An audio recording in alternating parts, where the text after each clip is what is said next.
नमस्कार, मैं निधि और आप देख रहे हैं बातें यूपी की। कहते हैं किसी भी समाज की प्रगति जमीन पर नदियों को मिले स्थान से मापी जा सकती है।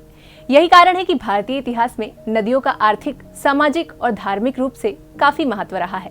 विश्व भर के लोगों को जल की महत्वता समझाने और लोगों को स्वच्छ जल उपलब्ध कराने के लिए हर साल 22 मार्च को विश्व जल दिवस मनाया जाता है।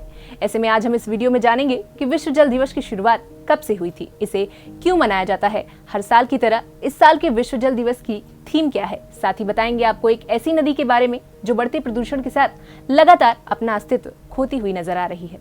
वैसे तो हम सदियों से सुनते चले आ रहे हैं कि जल ही जीवन है और इसी जीवन में जल के महत्व, उसमें तेजी से आती हुई कमी और उसकी गुणवत्ता के गिरते स्तर पर लोगों का ध्यान खींचने के लिए साल 1993 में संयुक्त राष्ट्र ने 22 मार्च को विश्व जल दिवस मनाने का निर्णय लिया था और तब से लेकर अब तक हर साल इसे मनाया जाता रहा है, जिसमें कई तरह के कार्यक्रमों का आयोजन, तरह तरह के पोस्टरों, भाषण, कविताओं और कहानियों के माध्यम से लोगों को जल संरक्षण और इसका महत्व समझाने की कोशिश की जाती रही है।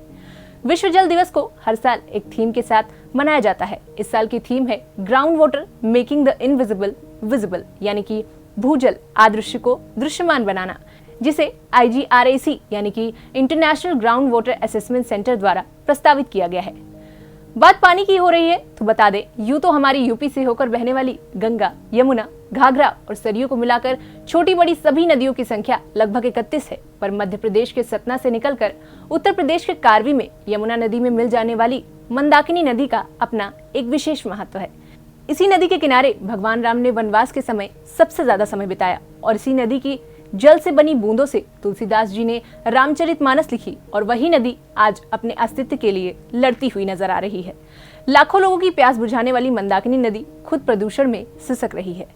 नदी में गिर रहे सीवर के नालों का पानी इसे काफी दूषित कर रहा है।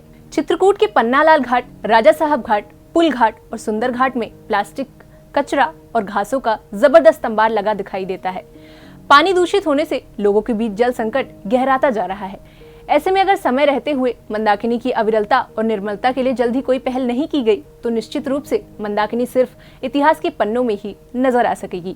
ये हाल सिर्फ मंदाकिनी का ही नहीं, हमारे देश में हर नदी का हो रहा है, फिर वो चाहे कारखानों से निकले गंदे पानी से हो, खेतों से निकले केमिकल से हो या फिर लोगों के घरों से निकले कचरों से हो। नदियों की पूरी देश में स्थिति काफी बुरी हो रही है, पर इस बार विश्व जल दिवस के मौके पर मंदाकिनी की स्थिति को सुधारने के लिए एक छोटी सी पहल सामने आई है, जहां चित्रकूट में मंदाकिनी के सभी घाटों में समाज सेवियों ने एक संपर्क अभियान शुरू किया है। घाटों में संपर्क अभियान के बाद सामाजिक संस्थाओं, धार्मिक संस्थाओं और शैक्षणिक संस्थाओं से संपर्क अभियान किया जाएगा। उसके बाद यात्रा के एक केंद्रीय टोली का गठन किया जाएगा जो कि अभियान की रूपरेखा तैयार करेगा। हालांकि सरकार द्वारा भी नदियों की सफाई के लिए कई स्कीमें चलाई गई हैं, जिनमें से नमामि गंगे सबसे प्रमुख योजना रही है। फिलहाल अब तक आपने अपने क्षेत्र में नदियों की साफ सफाई के लिए क्या क्या प्रयास किए हैं या फिर क्या क्या प्रयास आप करना चाह रहे हैं, हमें इस वीडियो के कमेंट सेक्शन में लिखकर जरूर बताएं। और यूपी से जुड़ी ऐसी ही तमाम जानकारियों के लिए देखते रहें बातें यूपी की।